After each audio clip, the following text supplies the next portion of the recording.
knowledge, wisdom, neuroscience, the people who contribute to the progress in this world, the researchers at the VIB-KU Leuven Center for Brain and Disease Research, the wisdom and treasures they discover, their science opens the curtains on grand eras. It is a time when eager scientists here come, put on their lab coat, and share greatness with the world. The great age of neuroscience.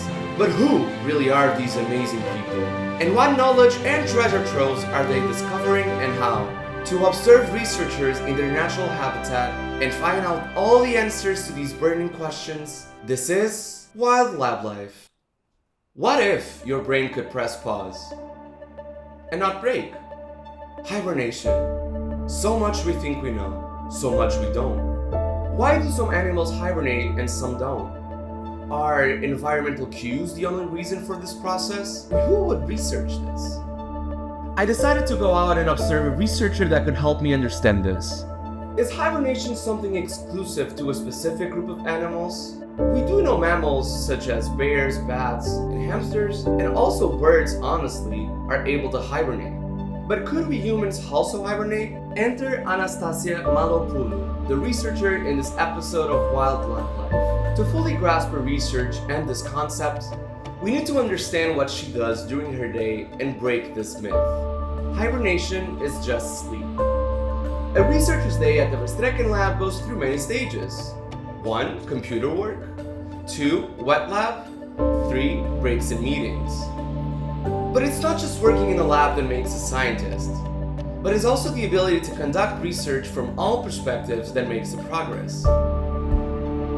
As I'm observing Anastasia, I start to understand a bit more of her research and her involvement. It's not just checking up with the hibernating animals, but it's almost an elegant choreography of research into the different stages of hibernation, torpor and arousal.